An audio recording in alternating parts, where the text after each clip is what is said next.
Welcome back. Yes, it is another Unapologetically Strong on WOVU 95.9 FM. We have a very special show today. Let's see. Today is Brother to Brother. You know how once a month we got to get these brothers together and just start talking. Today we have two very special co-hosts, right? So I'm gonna say co-hosts. Co-hosts. We have the one and only. I'm going to do it in order this time. You see that? We have the one and only Jay, the Gospel Kid. What's going on, Jay? Hey, sir. How are you? I'm doing well. Man, thanks for allowing me to be a part of this big broadcast. Yeah. So in addition, you are taking Dorian's spot today. And then I appreciate the opportunity. No problem. And then addition, we got Pastor Michael Brown here, which is the pastor of the legendary Liberty Hill Baptist Church. Did you know that? Oh, I know that. Did you know that? So we got, what's going on, Pastor Brown? Good afternoon, brothers. It's good to be a part. That's a baller. Yeah. Thank you for having me. Did you hear how he came in? What's up, brothers? How y'all doing? I'm just good. Glad to be here. It just moved. So this week, as you know, we are working on, actually this month, we're working on families. Mm-hmm. And so in working on families, we talked about, so last week, shout out to my wife, Joy. We were able to be on the radio together. We pre-recorded and we talked about our marriage. So I appreciate her being vulnerable enough to jump on the radio with me and talk about marriage. And then the week before that, we had Stephanie in. And we talked about family, as well as Tenise Horton, and we talked about family. So we're just going to keep this going on. We're also going to continue to talk about family, but because this is brother to brother, we're going to talk it from a male's point of view, and we're going to add spirituality in that. So before we jump too far, I know everyone that listens to WOVU knows Jay. So Jay, if you don't mind, we're going to focus on Pastor Brown today. Of course. Okay. The baller, he's yeah. They own half of Cleveland. Right. So we're going to go ahead, and not only is Pastor Brown the pastor of the legendary Liberty Hill Baptist Church, where my wife's family has been members for as long as she can remember, which means it was way before that. Not only that, you are also a frat brother. So let's give a shout out to all my brothers of Phi Beta Sigma Fraternities Incorporated. Welcome into the frat, bro. Yeah, Blue Phi. Yeah, welcome. Wait, he's a pastor and he had lost words on that. Right. What you are not fitting up to what we say. I know. Right. So along with that, so let's start off with first. You are actually, I know that we're joking up here, but you are, a pastor of one of the more, historical churches in Cleveland, and also in the United States as well, if I think about it. Exactly. So that's what's throwing me off. Right. You got to be the baller and have at it, right? So with that said, man, let's start off with that. What is your story on, because you've taken the mantle of some extraordinary leaders. So what is your story, and how did you come to become a pastor at Liberty Hill? Yeah. Well, again, thank you for having me on the show today. I started out by saying that God did it. Yeah.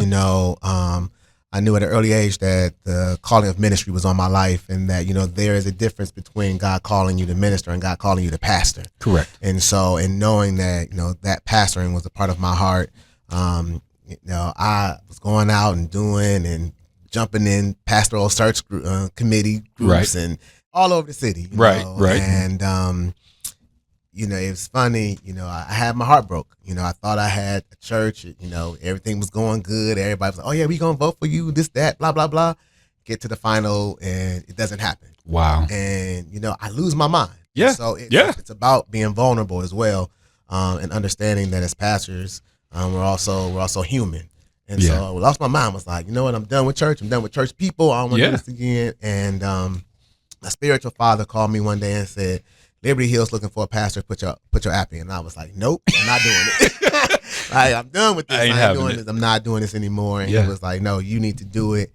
and do it today. And so my, Reverend Branch is very influential in my life, and he was just like pushing, like, oh no, you gonna do this. And I'm like, okay. So I send my application in. It is a thorough process. One thing I can say about Liberty Hill, they're very thorough, a thorough process. And lo and behold, the first week of February 2020, I was asked to come in and do Bible study and question and answer with the church, and then preached that first Sunday in February. And they voted that last Sunday in February 2020, and I was called as their 7th pastor. Okay. It's been a journey. I took the helm of this this predominant church at the height of the pandemic. The very beginning of the pandemic, and not knowing what to do, how to do, where to go, kind of thing. The one blessing that helped is that because of my professional career, I knew all about COVID and how to deal with COVID and what was going on with COVID. And so Liberty Hill is, we're blessed to have a very large facility. We closed for a month. Only a month. And we went back into the building, and we kept it rolling from there. And we just put in our protocols and did what we needed to do. So I think the blessing in it is that we have to understand that, God calls us. And when God calls, he's going to qualify who he's called. And he's going to make it, and set it up for you to hook you up as you get through everything. Exactly. So I want to make sure that this is a conversation. So Jay, if you got something that you want to that's a good comment. I mean, he's saying all the right things, man. So you've been a part of this community for a while. So in other words, I mean, the pandemic was in 2020, right? Which means you've been a part of this community and been a marquee as a part of this community for a while. When you think about the transition that, like I said, that you were the 7th pastor, right? Jay, I assume you've been a part of and known of the 6 others when they decided to switch to a much younger pastor, right? To a much younger pastor. What were some of your thoughts in seeing this individual, this youth that's taken over this historic church? Well, it has happened at several churches in Cleveland. I kind of felt, honestly, that a lot of people like to pass the baton. And people should start passing the torch. Got you. The torch means I can go sit down with my torch and keep it lit. And the next person with their torch can go forward. Okay. And for years, Northeast Ohio has been torch, and then it burn out, and then you go without a pastor or anything because there's nobody there. To have this great giant in the building is awesome, because he's right. He went in 2020, and guess what happened in March? Coronavirus. Everything shut down. And wow. That was, no matter what happened before you, it didn't hold water. Because you came in at a time when people still don't go back to church. And it's still, and I'm glad you brought that up. And when we're looking at spirituality in a family, one of the main things as being a part of a family is being a leader. How are you, and you're being around other, males that are leading and other leaders of the family. So before we jump into that, go back to you said your personal history with, because of your professional history, you understood COVID. Can you talk a little bit more about that? So I'm actually a HR professional. And so at the time I was the director of HR for the city of Twinsburg. And they really kind of just gotten there, during this. And it is being able to understand, what COVID was. And even though the world was really trying to get an understanding of COVID and really trying to move through, again, as Jay was talking, church before COVID was everybody in church, church all day long. We sitting right next to each other, we slapping five, we hugging, because that's what we do. And it's a part of who we are as a people. COVID said, cut all that out. I'm done. I'm done. It's You know, over. yeah. Right. Don't even think about doing that no more. Matter of fact, don't even come within 6 feet of each other. You Wow, know, and which so is- when you are looking at an older congregation at a church who's used to that, Yeah. who then is now nervous about even going outside to go grocery shopping, Yep. your mentality has to change. Automatically. You know, literally, I took the pulpit that second Sunday in March, March 8th. We had Family and Friends Day, March 15th, and we were shut down. Yeah. You know, and we're talking Resurrection Sunday. We're talking about, you know, all the things that mean so much to the African American congregation. As far as spirituality goes, it's like it's halt. Yeah. You know, Right. and I think as, you know, younger pastors have now taken the helm, it is thinking outside of the box Yeah. to bring people back to church without bringing people back to church, if Yeah. that makes sense. No, that's good. I'm in the good. mentality now of, you know, we're keeping Zoom, we're keeping Facebook, we're keeping YouTube, we're keeping all those things. But if you able, come on. Come back in. Yeah, No, I got you. because what we're seeing now in the church is people can say, well, I could sit at home on a Sunday. I could visit 5, 6, 7 churches. Right. And not even get dressed. You Right, know? right. But you miss out on the koinonia Right. of the fellowship Right. of being amongst brethren when you come into the church. And I say it all the time. It's nothing like being in the house. Yeah. You know, and so I think that builds that spirituality. Jay, as an individual that is a part of a church, and an individual that, you know, does a lot in the community, when you look at that idea of fellowship and family, what are some of the things that you notice right now? Just like Pastor said, we're keeping a lot of the things that we put in place in order to move forward. What are you noticing about some of the things that we have put in place that have strengthened some fellowship? Listening. Mm-hmm. We always hear, Yeah. but we do very little listening. Mm-hmm. And I believe because we were in a bubble Mm-hmm. where we couldn't visit our loved ones in the senior living quarters, Right. we could not have the opportunity to visit them in the hospital. We had to learn to listen. Even our homegoing services became, you know, Online. now they all Right. on this, you can stream. Yeah. But because the listening factor forced us to sit down because we was confined to our house. Right. And if I never had a conversation with you, because we always run, Right. so we never had a chance to, or on our mobile device. Right. But now we confine. And this confinement either brought forth domestic violence, Yep. brought forth pregnancies, but it also brought forth listening. Yeah. I really had to, and so I caught COVID in March. Yep. 24 days in a coma, Wow. 54 days in the hospital.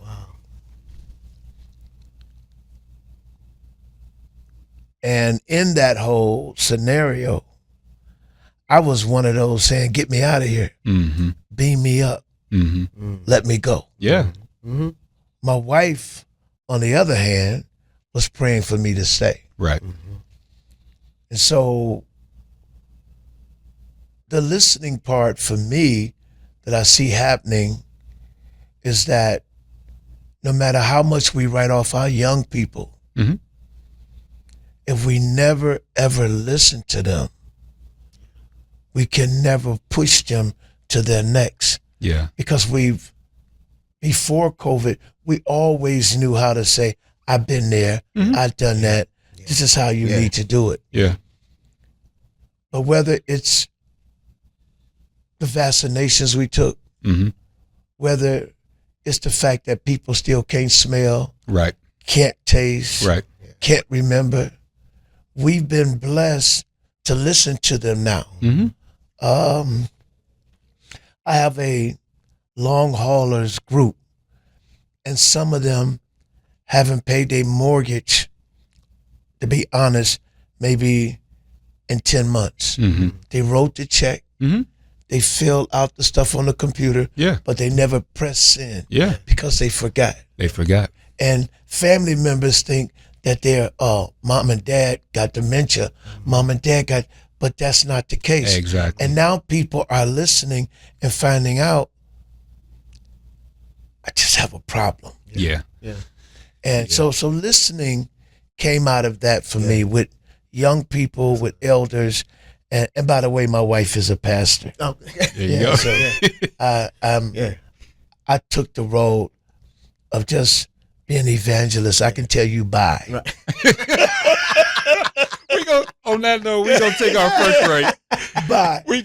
Came to see you. Gotta go. I'll be back. We're gonna take our first break, and then after that, we're gonna jump into family, right? Men, your ministry, and how definitely in this new era by which we can do something to move us back to the middle, right? That's good. And also strengthen our families through our spiritual growth. Absolutely. All right. So we're going to take a quick break, and oddly enough, we're going to start with the Christian brothers, and we're going to come back on the other side. This is Unapologetically Strong on WOVU 95.9 FM. Welcome back. Unapologetically Strong, WOVU 95.9 FM. This week is Brother to Brother. If anybody was watching we don't live stream, but if anybody was watching, I'm going to go ahead and put that on eventually on YouTube. What? I thought you was going to tell them you had to put the light on me. Shine the light. We had to readjust the lighting in the studio, but let's stay on task. He said I was too dumb. I didn't say that. Jay was going to blast me out, so I had to make sure I put it out. All right. Get in front of it. That's right. I got it right. Got to play politics, brother. Right. Got to play politics. All right, Pastor Mike, or Pastor Brown, let's call you that.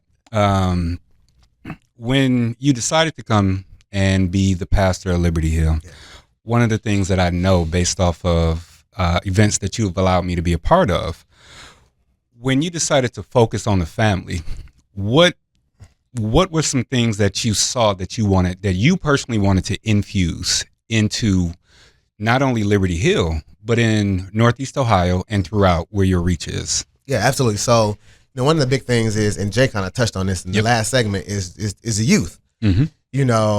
Again, listening to our youth and making them a part and not putting them out, and so that was a big part of it. And then really focusing on men in the church.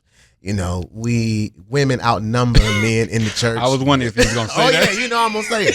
4-1 almost, I was wondering if you were going to say it. And we're dealing with that right now. Yeah. We had this little friendly competition between men and women's day. And I mean, our women did outstanding. And so the men with that, Pastor, what we going to do? We going to do the best we can. Right. They outnumber us. And so it's about focusing on the men. Right. We have a men's group called the Brotherhood. Mm-hmm. And actually, I want to pay homage to the previous ministry leader, Michael Wilcox, who just recently passed away, who put this together. And, the men, so we come together, we meet, we're doing a devotional right now, a 365-day devotional. I've taken over as that ministry leader, but we also do work outside the church. So why pay somebody to cut the grass? Why pay somebody to weed? Why pay somebody to paint when we got men in the church? You got that right. But you got to have enough men. And so it is, the taboo in the church is not that men can't get involved and do what they need to do for Jesus and hear Jesus and have Jesus hear their heart and really move forward. And so that was really my focus. It was, how do we bring men to the church where they feel comfortable enough, to cry? Let's just start there. Right. Because as men, we go through life. Life be lifing with men, and we don't talk about it. We don't see anybody about it. And the church, again, growing up, I've been in church all my life. It's always seen as the hospital. Yeah. And now in some sense, the church is seen as the theater production.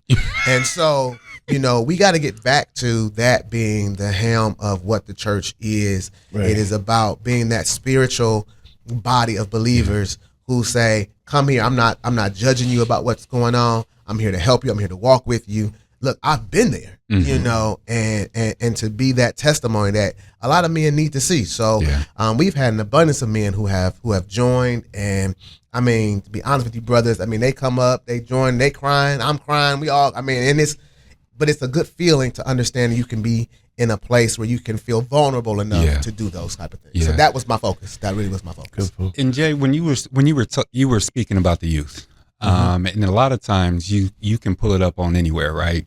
We got everyone here has Facebook, Instagram, and all that.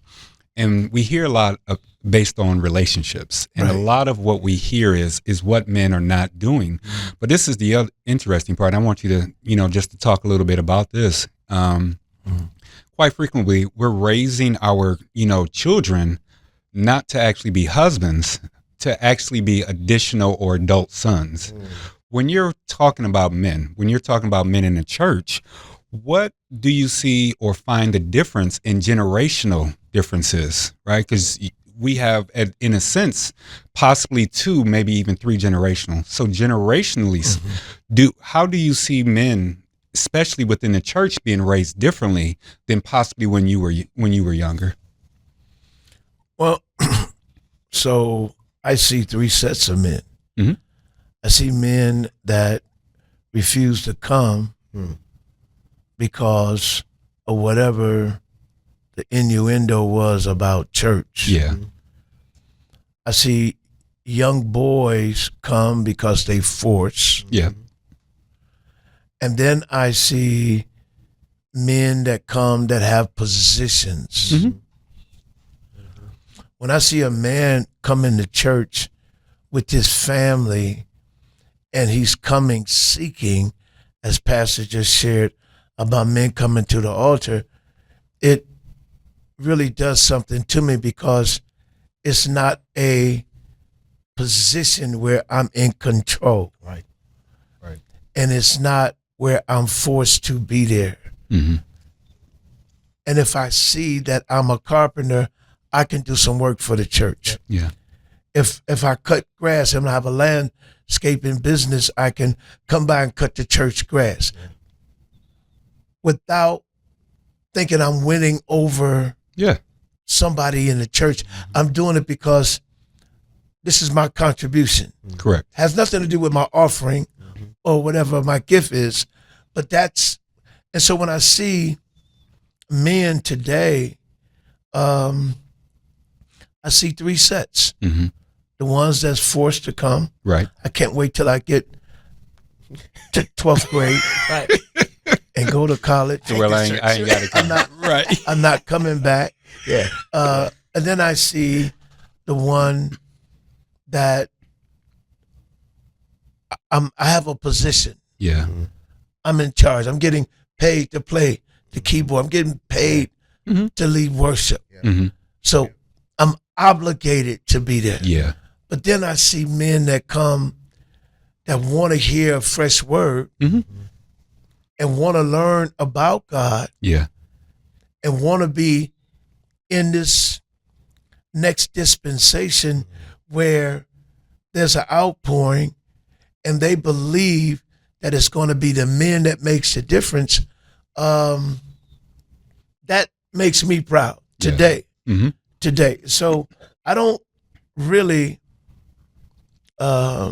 do church politics well, but I enjoy seeing a brother come into church and I can walk up and shake his hand and he know I'm genuine because he can go on social media and look me up and find out if I'm a womanizer. Yeah.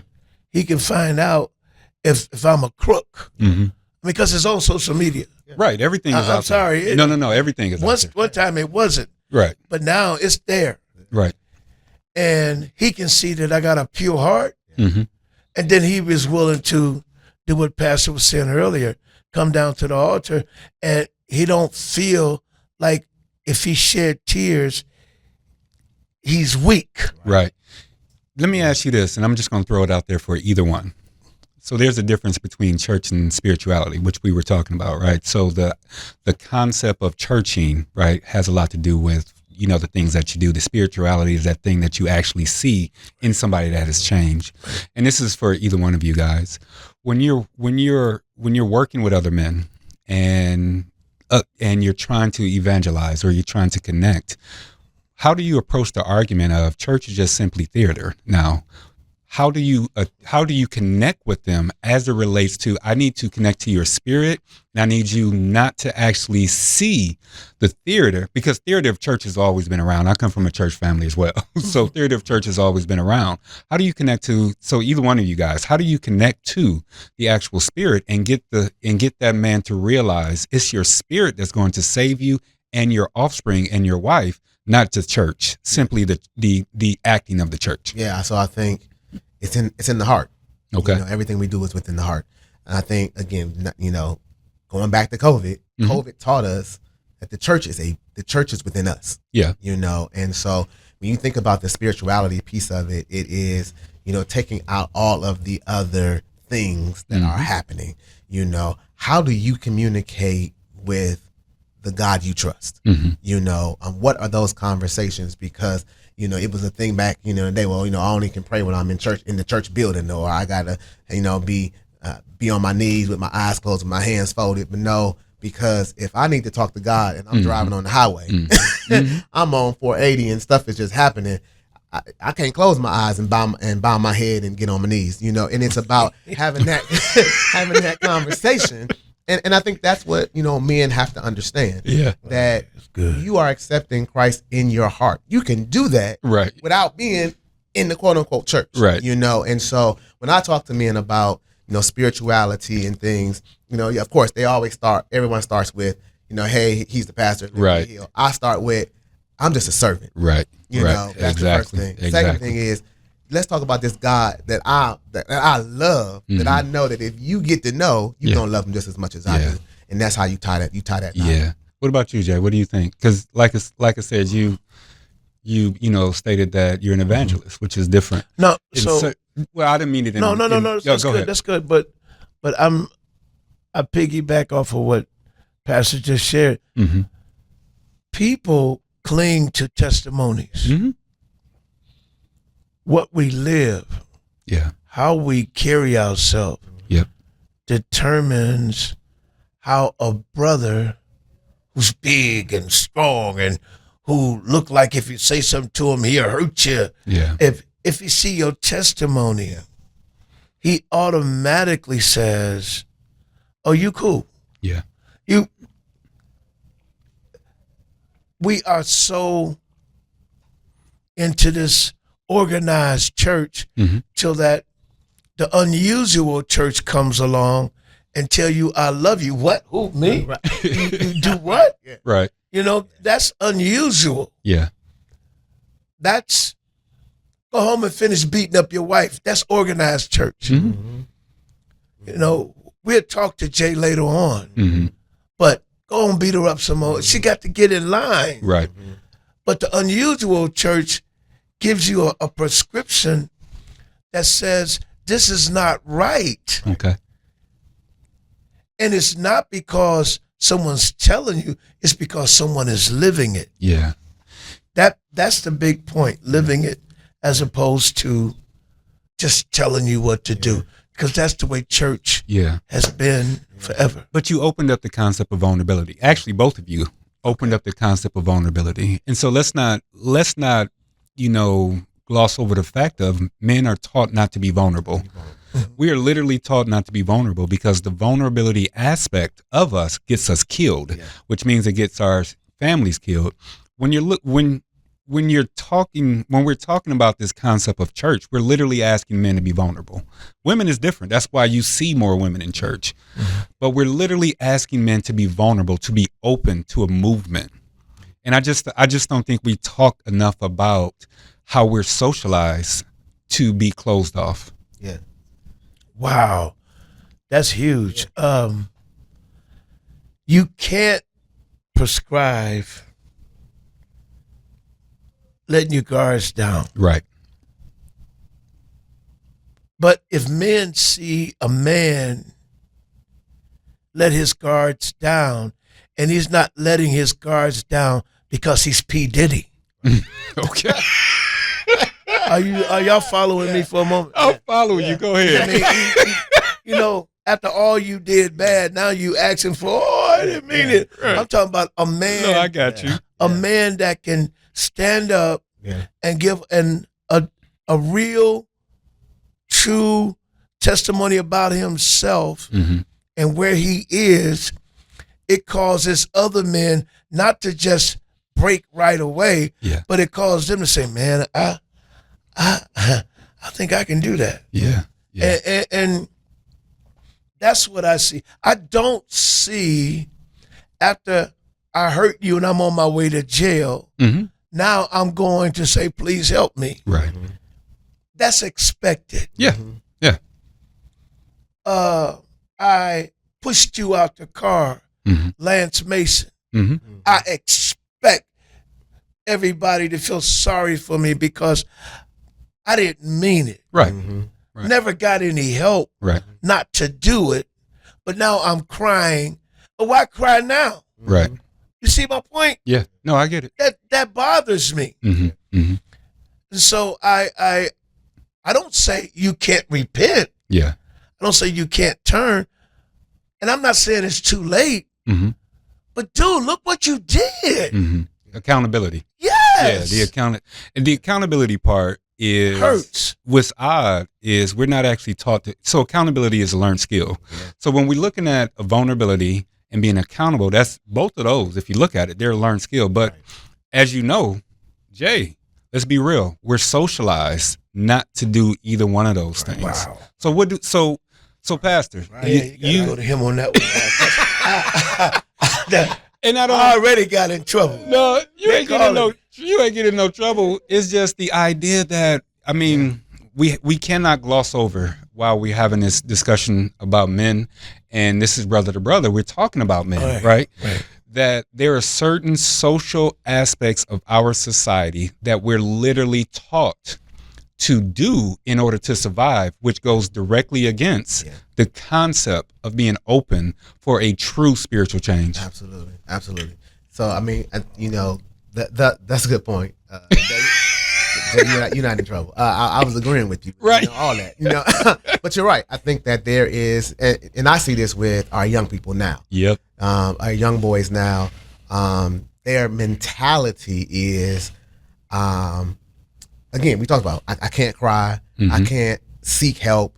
I can't. I can't go to anybody. I can't talk about my mental because I'm always brought up that that's not being a man. Yeah. You know, and you know, one thing, even with my own sons, it is, no, you got to experience all of these emotions. You know, you have to put yourself in predicaments, and you're going to have situations that you're going to have to deal with. You got to have it, and you got you got to be able to deal with those things, because this is why our community, our young boys, our men are in the predicament that they're in.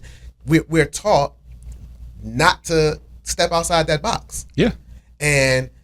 But outside of the box, I'm gonna tie it together, it's the spirituality part. Yeah. No, I got you. Spirituality says, I need you to do all of that. Yeah. You know, community says you can't do it. Yeah. And so as pastors, as other men, as, you know, leaders in our community, we have to now take on, I'm gonna take Jay's analogy, the torch. Yeah. To say, I see you, brother. Let's have a conversation. Yeah. You know, and let's really pull this together. When we looking at the youth or kids, so I have 3. You have? Yeah, I have 3. 3. Yeah. 5. When we're looking maybe at 10. Sorry about that. I had to think about it. Oh my! But 5, yes sir, yes sir. Well, we're looking at the head of. So by nature, the male is the head, right? Even when we either purposefully set up a broken home, right, or when that male is no longer around, either by death or something else, it's still considered the head. Yeah. When we're attempting to pass down this God in us, right? So in that spirit, and we tell our kids the same God that is in me and the same God that's doing the good in the world, or the great in the world, not just necessarily good, 'cause some other stuff come out of it, is same in you. Yeah. And so especially when we're talking to our young men, when you were talking, there was a time in our society where there was compassion for death. And in my generation growing up, it appeared as if the compassion for death or your spirit or your soul was no longer important.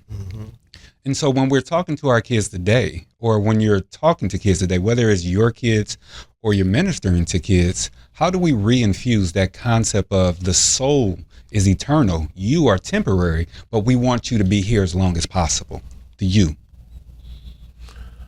12 years I was a youth pastor at First Baptist Church on Fairmount.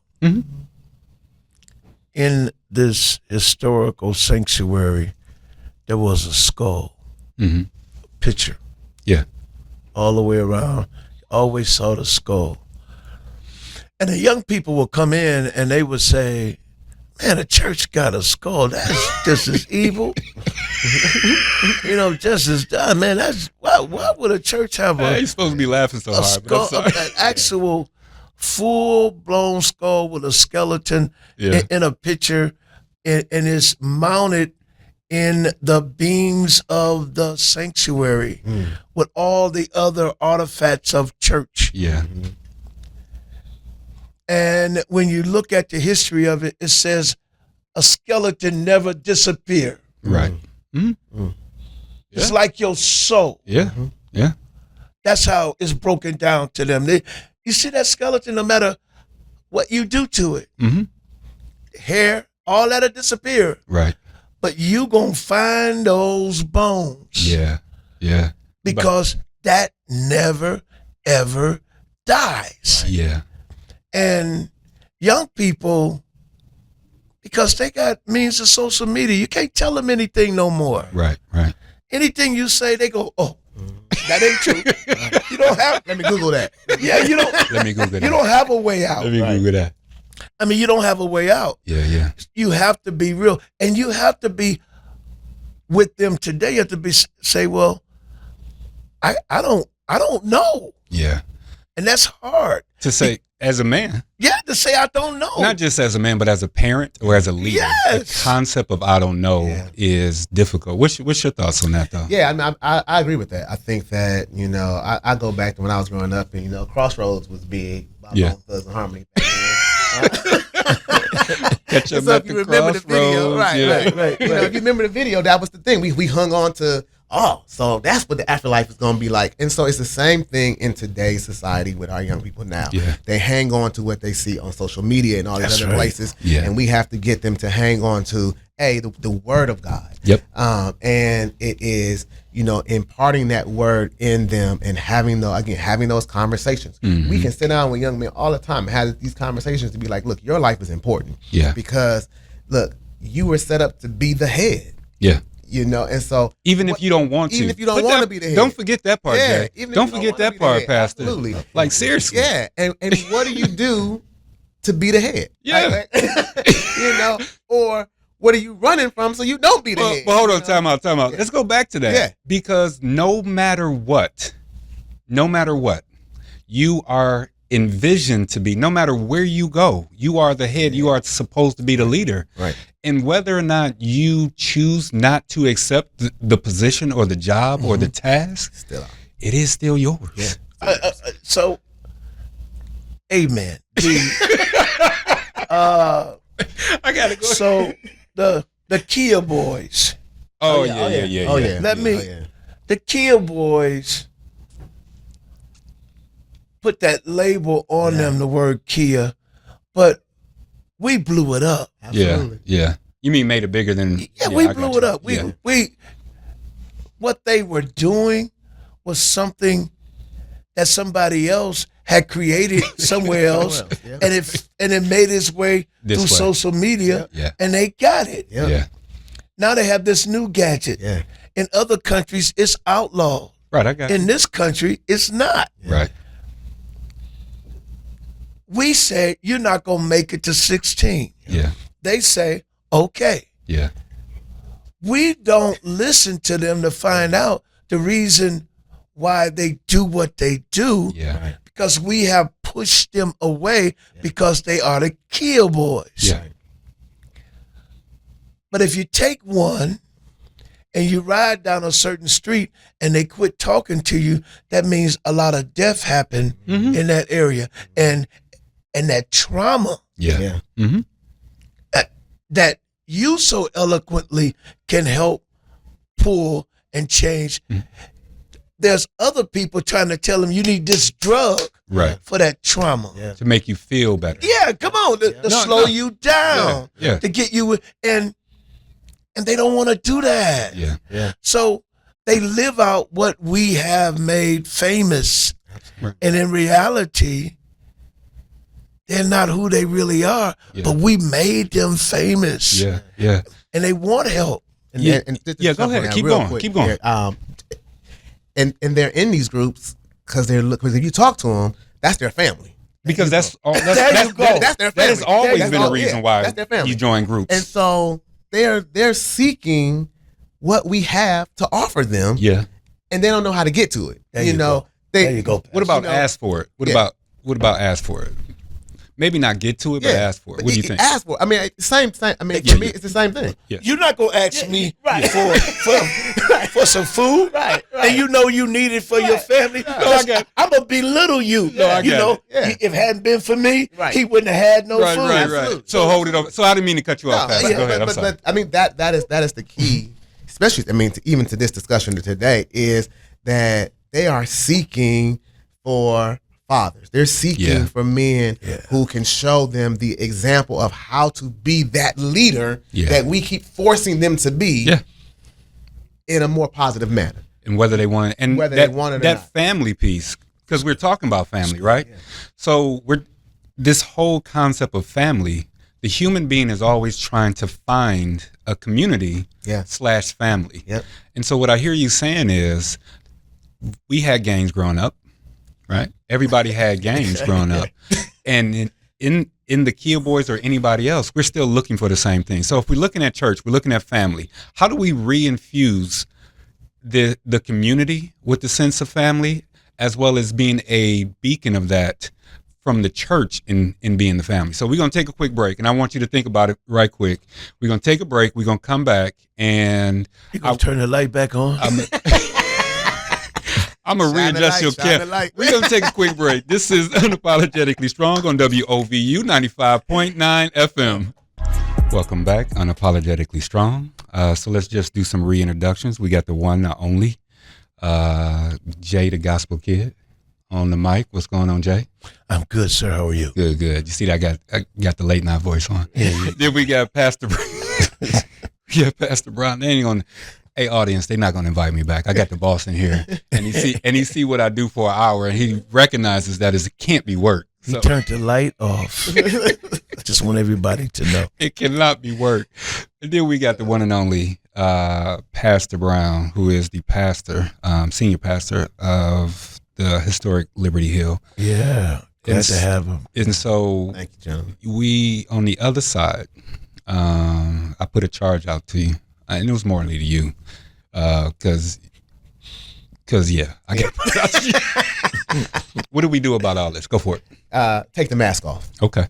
You know, we got to take the mask, and I'm going to take the mask and the costume off Yeah. so people see the real us. Okay. You know, I think it is important. You know, it's been, you know, in the quote unquote spiritual church world, you know, you go to church, your family got it all together, everybody together, everybody doing it. They put everybody on this pedestal. We got to take that mask off and be like, nope, we jacked up. Yeah. We got issues. problems. You know, the same things you are facing, we are facing. We just make it look real doggone good. Yeah. And so I think that is one of the key things we have to do is just take this mask off and get out in the community and say we're no higher than you. Yeah. You know, we are on the matter of fact, we're on the same playing field as you are. Yeah. We just things just happen to work differently in our lives, but that don't mean it can't work the same way in your life. And really just be able to make that connection.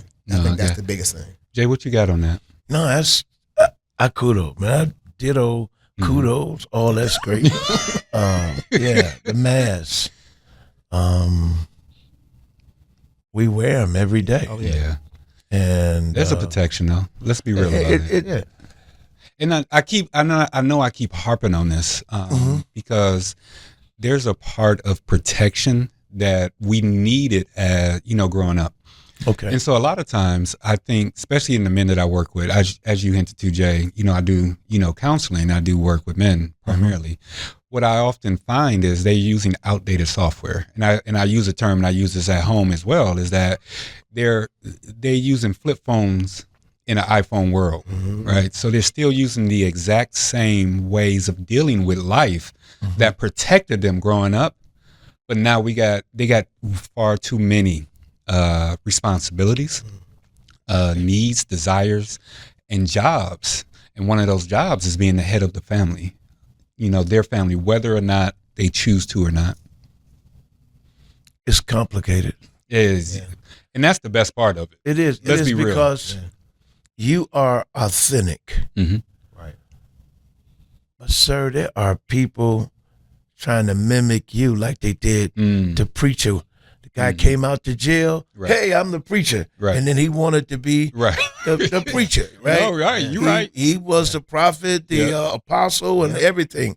And now the new norm is mental health awareness. I am the expert. Come to me. And so it's, on one part, you sitting with someone who was telling you what's going on, and then you're sitting with someone that's practicing on you. Yeah. Yep. And so you never get to the end result. Right.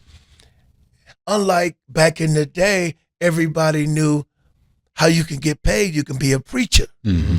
Now you can be paid being a mental health expert. Yeah. You don't have to have bona fide qualifications. No, you ain't got to have no qualifications. No. Right. All you need is to read me one time. Oh, you look like you're going through something. And I say, yeah. And then and now you got proof. Right. I'm one of your. Right. And so the mask comes off when we expose people that are doing the work like you. Yeah. Authentic. Right. And I'm sorry. Go ahead. We're missing that. Yeah. And that's what's hurting us right now, because let something happen. Yeah. The reason it happened, well, when they was a child, they came through. Right. No. But, and so we need someone that, again, authentic. I could be saying it wrong, Pastor. You're right. But I'm trying to use the authentic means, and there's a whole lot of yous that do what you do, but we don't network with you because there's a pool of money over here. Right. And this is a lot of money. Right. And we're going to create our own pool. Right. And so the people that's actually doing the work, like the preachers that was really doing the work, wasn't getting the money. There you go. But they was doing the work. They was really doing the work. And the they work. Still doing the work. Yeah. Yes. It's called a corner church. No, you're right. Oh, nobody like hearing about the corner church. Right. The corner church works the corner. In other words, I'm going to be at your funeral. I'm going to be at your graduation. Right. That pastor going to show up every time you got something going on. That big pastor, he got 7 or 8 pastors going to show up, but you really want him. Right. Wait, hold on. The transition over, because he apparently he got a story about this. What you got, Pastor Brown? That's just so true. Okay. And I mean, that's one of the things. Liberty Hill is my first pastorate. I was not pastoring before, but being under other pastors, that has been always the thing. I mean, even now with the deacons. No, I don't want to talk to the deacon. I need to see the pastor. Now, love him, but I need to see the pastor. And that is, if we tie it all together, we talk about the mass, we talk about men in the community, we talk about the young boys, talk about the kids. They want to see the man. There you go. Yeah. Yeah. They don't want to see everybody else. They want to see. They want to see the man, and that is part of the problem with us even going out and evangelizing to them. Because we can share our personal stories and be like, well, no, God did this and God did. No, but God ain't did none of that for me. I need to see him. Hello. Right. Because right now I'm mad at God. Look, you got all this. You looking real good right now. And I'm out here struggling. Right. So can I drive your car? Yeah. Right. And so I think, as we talk about this and we continue to have more conversations about this, that's the thing we got to keep in our mind. They are looking for the man. Not just any man. Yeah. That's right. No, I get that. And I would have to agree 100%, because we've come into this society to where what I see, I only believe. Yeah. That's it. Right. So if you don't see God in the way that you choose to see God, you're not gonna believe. So what are some? So we got about 5 minutes. Jay only give me an hour on this. I'm just kidding, Jay. I'm just kidding. I'm just kidding, Jay. This is all my wife said I can do. So there you go. So let's look at some practical ways that men can reconnect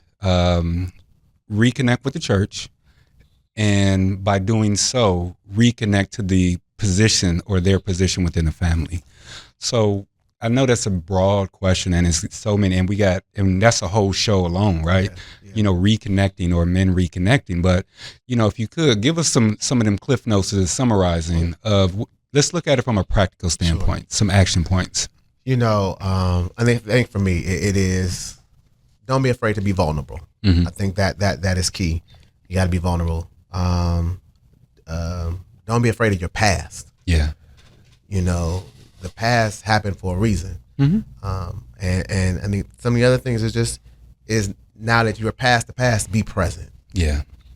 So many fathers are, doing so many different things that they're not being present in their kids' lives. Yeah.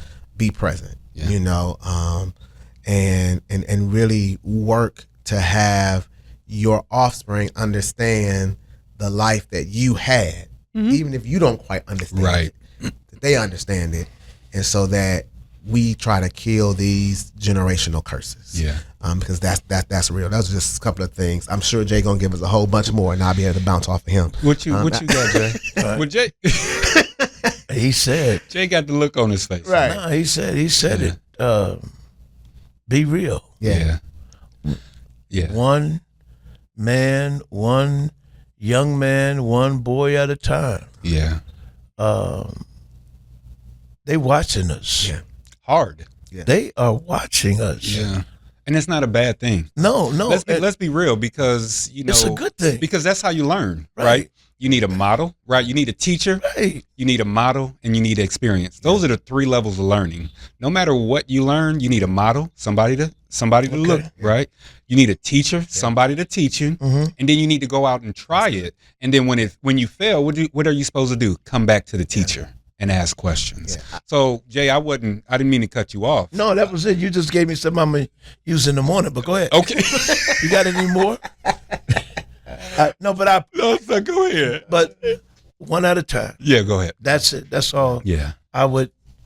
I take my life and I do it every day, one person at a time, because they're watching. Yeah, and they are watching. And that's when you're looking at it from a practical standpoint, that idea that the only church that most people see is the church that you show them. And so when you, as a father, so I'm just going to allow myself to give a little bit.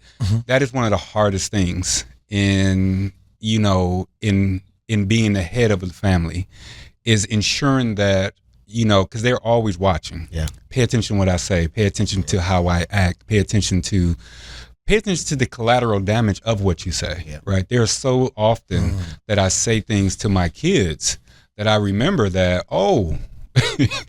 they're going to plant, and no one is always going to get them right. Right. No one is going to always get it right, but you need to be, one, conscious of it, right? That means stay attentive. And then secondly, you also need to be accountable to it. Meaning when you screw up, because you will as a parent, my fault, dude. I went a little too hard on that, my fault. Yeah. And that's the part that when I'm looking at, that I want to pass down to my son, who's going to get the job of leadership or maleness, whether he wants it or not. Right. Understand that. And then as I'm passing it down to my daughter, be that and pay attention for that as well. Right. So when you're looking for a significant other, look for a significant other that understand that they are human and they have flaws. Yeah, absolutely. That's good. What you got, Jay, before we close out? No, I'm good, sir. I appreciate we got some time. Opportunity. I do. I appreciate the opportunity. Maybe you'll collect an offering for me. So bless me abundantly to get down the way. But I appreciate being here. Oh, my goodness. I learned a long time ago, a merry heart is good medicine. Yeah. And I just believe that what you are doing and how you are doing it packaging it is what we're missing with all these people that are popping up, making us think that we have some mental problems and they can help us out. Yeah. That bothers me. We got to close this one out, but I appreciate, Pastor Brown. Thank you so much for spending your time with me. Always a pleasure. Jay, I text you at 10 o'clock and I said, I need you. And you came through, brother, as usual, man. You didn't give me the offering, though. I did. Oh, we're going to come back around on that one. So we're going to close and I'll catch you guys next week. This has been Unapologetically Strong on WOBU 95.9 FM. Peace.